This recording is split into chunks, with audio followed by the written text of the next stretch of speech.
you know, it's something kind of special when you call your friends and colleagues and they say, yeah, I'll come in on a Saturday afternoon to talk to your class. So, Margaret Morton is the Executive Director for the Sylacauga Alliance for Family Enhancement, SAFE. And she's going to talk to you about what it is and a lot of the things that this group does. And I am so very honored to have been sitting on that board since 2002, 2003. It's been a long time. And I don't show up at every meeting. And she knows I'm not going to be there, but she does know I hope that I support this. And as a superintendent, and when you leave, you've got to pick and choose what you want to continue to support. And this is one of those. I know the impact that this has had for preschoolers. She's going to talk a little bit, I hope, about the preschool program, the impact it had on our high school graduation rate, and just a number of other things, the adult learner and the elderly. So Ms. Morton works with people from 0 to however old we live to be. She is here today to talk about lots of things, but the organizational dynamics that come with being head of a group. And the group is kind of loosely joined. We have bylaws and we have all the things that you have to have for a 501c3. And she's going to talk about how she's gotten the right people over all these years. The right people are still either there or she keeps adding people to do all these multiple jobs. And a couple of new projects, she's going to share those with us. She was a K-12 person. She worked in an elementary school. She was a teacher and a counselor. And so she brings that experience, retired from that, and has been the executive director since the late 90s. 1998. So I'm going to turn the program over to Margaret Morton. So let's welcome her. Thank you. Thank you. I'm recognizing a gentleman here in the group that made a presentation at class this week as a recipient of a Banner School Award, and just was delighted to hear your stories and the stories of the other Banner schools, and actually to have been included in the presentation to our school in Sylacauga, Pinecrest Elementary School, as a Banner school, and the work that we have been doing with them over the course of a long period of time, specifically looking at school and community wellness, and I'm going to talk about that, but I couldn't really begin this conversation with you all, and I want it to be a conversation. I couldn't begin this conversation without saying that I called Gary Rivers after the day after the presentation to thank him once again for including and recognizing the work that we have done together. And I think if there's anything I'd like for you to take away from this, there are going to be a couple of things, but one is this whole concept of collective impact, and it's very different than how we typically do business. We collaborate and we partnership, but really if you know anything, and I've brought some information, if you know anything about collective impact, it is reform. And let me just say that I'm always honored to come and speak to Dr. Cobia's students because she was a part of the reform. Now, back in 1998, or really 1997, I'm going to kind of give you a history in a minute, but I want to kind of set the stage to let you know why I believe Dr. Cobia is still with us and why we are where we are today.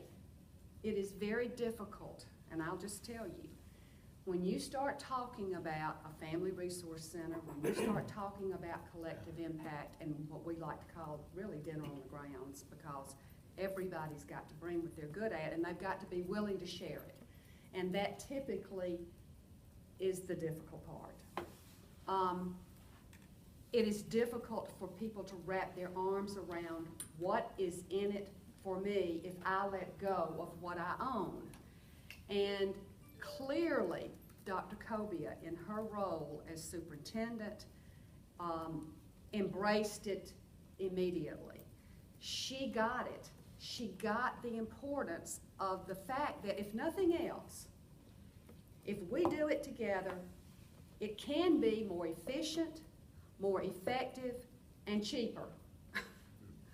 Because we're all bringing, and you have to be willing to let go of your boundaries. Dr. Cobia had the vision to see the need and the importance of taking school out of the schoolhouse doors. And that's what we've done. We've taken it out to the community. We brought the community in, and collectively, we have made significant impacts. It is a journey. And it is not a straight line from point A to point B.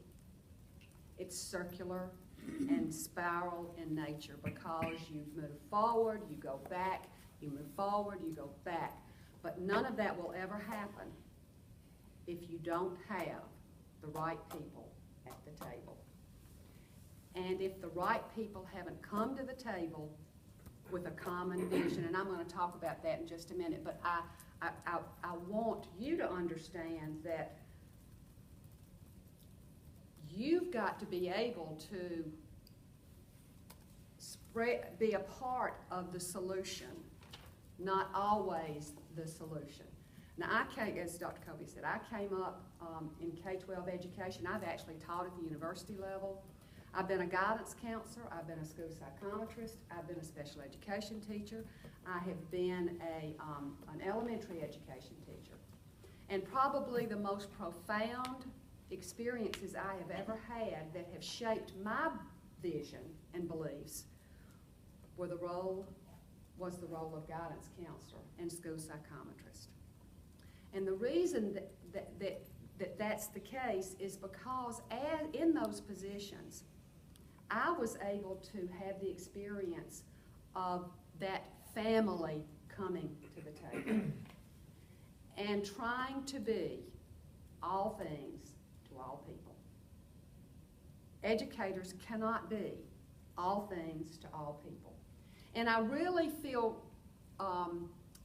encouraged over the last number of years as we have done our work in Sylacauga, Alabama, and in Talladega County, Alabama, and as other communities have come together around this collective impact model, this Family Resource Center model, that it is being embraced. And 2 years ago, Public Affairs Research Council of Alabama, housed right here at Samford University, led by former Governor Albert Brewer, who, if you have never had the privilege of knowing him, you have missed an amazing experience. What a statesman and what a gentleman.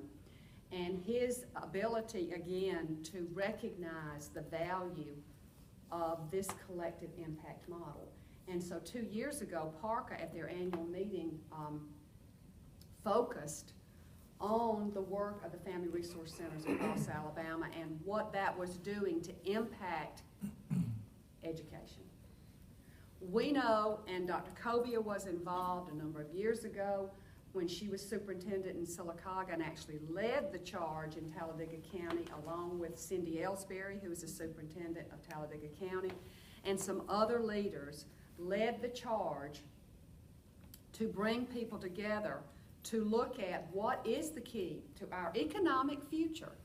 And again, it's about economics, it's about education, but the key to everything, the key to health, wellness, economics is education. And the job that we do, and the job that we have always taken responsibility for as educators, alone. And clearly, that's not the case. That we'll never do it alone. And so, as we look at where we are and where we want to go, we have to understand this phenomenon and this process. And you know, we hear Gus Malzahn and Nick Saban talk about the process. Well, in reality, that's what this is. And this is a process that started back in 1996 around the table of the Drug-Free Schools Task Force in Sylacauga, Alabama, with the Sylacauga City Schools. At the time, there were some similar evolutions happening in Dothan, Alabama. We didn't know it, but there was.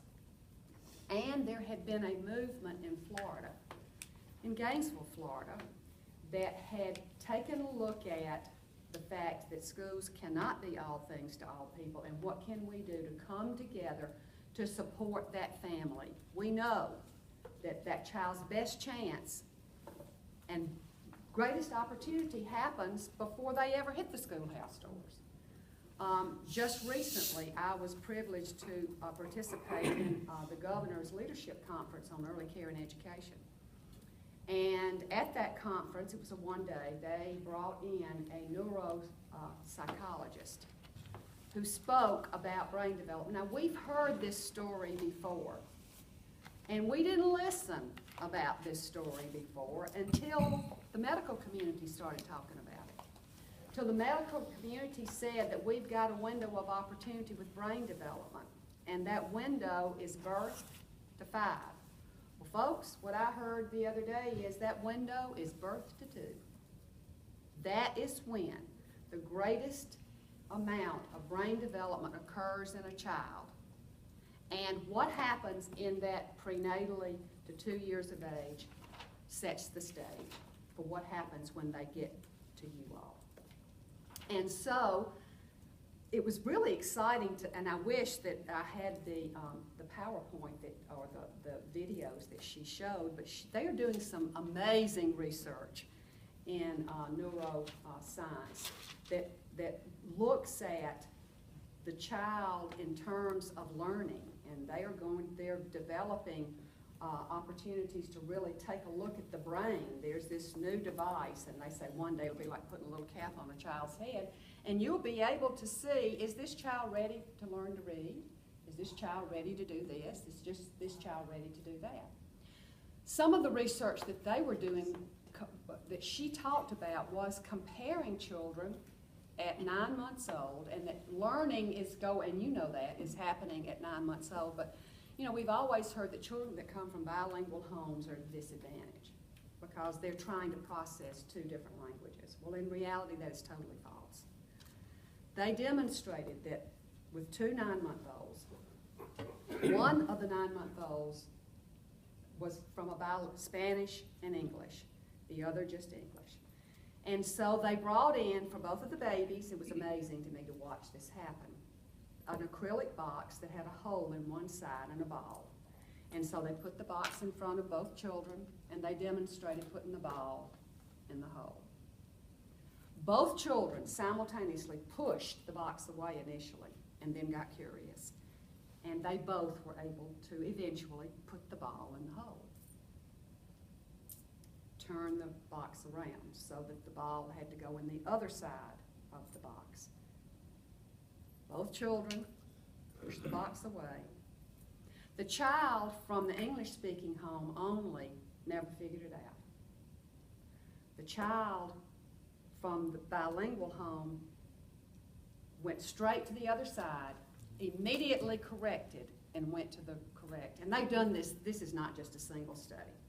They've done it over and over. And what they have been able to show is, because coming from bilingual, the cortex of the brain is developing at a level that is very different than a child who is only hearing one language.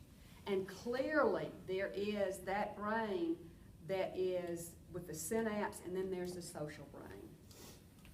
And so they showed a lot of the research that's being done, but I think the most fascinating part of this is that they have tracked some of this bilingual notion of what the long-term effects are, and it appears that people who are bilingual are less likely to have Alzheimer's.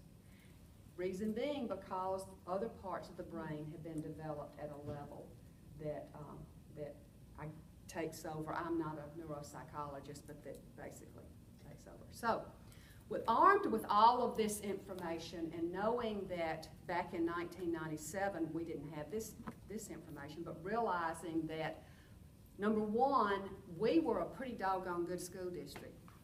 We had 3 award-winning schools, blue ribbon schools, and we had just won a drug-free schools award, national award. Had gone to Washington, Rose Garden ceremony, you know, the whole 9 yards. And yet the people that were around that table that day, and I happened to be lucky to be one of those because I was the guidance counselor. We had the mayor and a lot of other folks. Mental health, public health, you know, the conclusion was, you know, we're doing a pretty good job, but we're not doing it well enough. And so what can we do to find a model? And we also knew that welfare reform was headed in our way. So we were wanting to be proactive rather than reactive in response to that, because we knew the impact it was going to have on our children and families, and the impact of poverty and all of those kinds of things that affect how our children do once they hit the schoolhouse doors. Well, we wanted to know, was there anything out there? Was there any process out there that we could make our own? We didn't know about collective impact, but that's what we were talking about. And so we started a journey in 1997, and we knew that we had to have leadership. And the leadership came from the mayor of the city of Sylacauga. And he invited about 70 individuals, community people, stakeholders, providers, to come to the table to look at what did Sylacauga, Alabama really look like? And what were our strengths? Kind of that SWOT analysis. You know, what are our weaknesses? What are our opportunities? What are our strengths? That sort of thing. And so about 40 people that day, at the end of the day, we had different people come in and tell about Sylacauga. By then we had heard about the program coming in Gainesville, Florida, and had some information about that and the wonderful work that was being done through a one-stop shop. Now, not to be confused with what we later called a one-stop shop, which is the career centers. That is not the essence of what we were looking at. This was a place where a family could come in and there's no wrong door, and they're not shoved. And we're really looking at poverty. And I'm going to tell you how what we've done is much beyond that. But really looking at those more disenfranchised families who are shoved around the system and literally don't have the resources to be shoved where they're shoved. You know, they come in, they need to go to public health. Well, they don't have transportation, so they're, you know, literally can't make it happen. And so we gathered that day, and the one thing that the mayor asked, again, this is a process, the one thing that the mayor asked was, I don't want your money, because, you know, we aren't really accustomed to working together, really. We tend to work in silos. I don't want your money. What I want is your time, and I want your time to build something for the future for Sylacauga, Alabama. And we had Chamber of Commerce, across the landscape. We had the CEO of Avondale, Navy, if you know anything about our community. We were built on the textile and marble industry, and that went.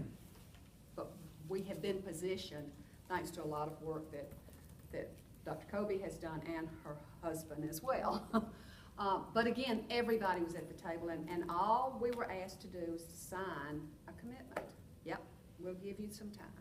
We'll give you some time to see if we can work this out.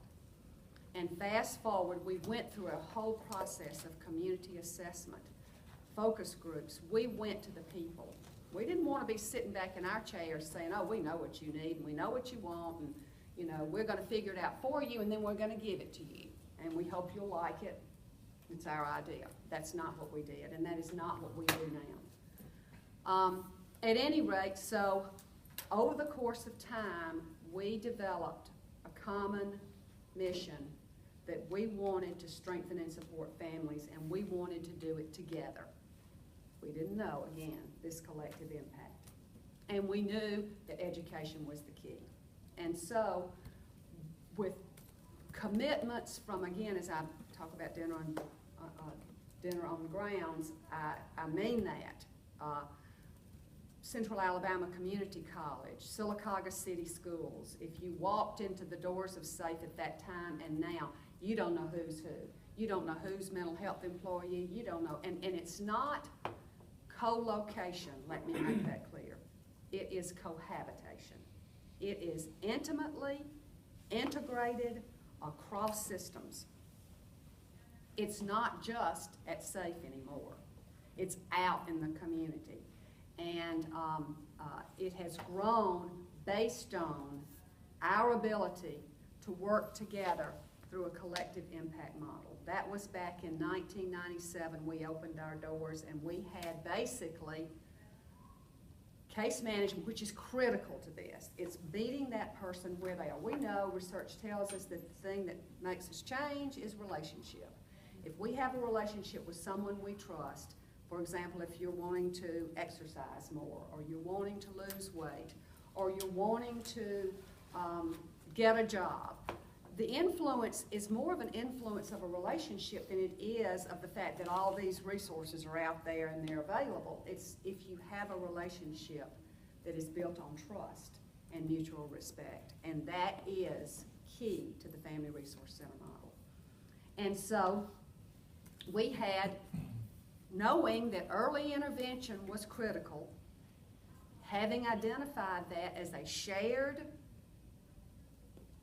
mission, shared goal, that's where we began.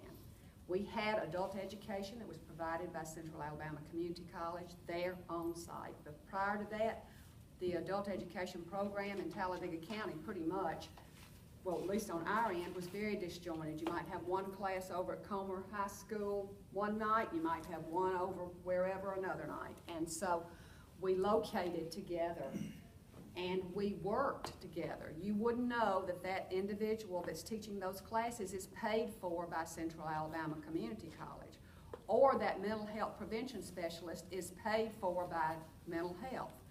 But they are there as that individual walks in the door. We're not shoving them around.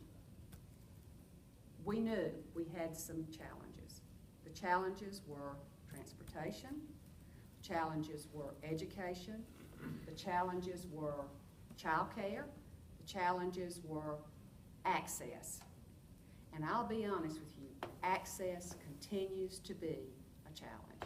Access to health care, access to a lot of things, but about 4 years out,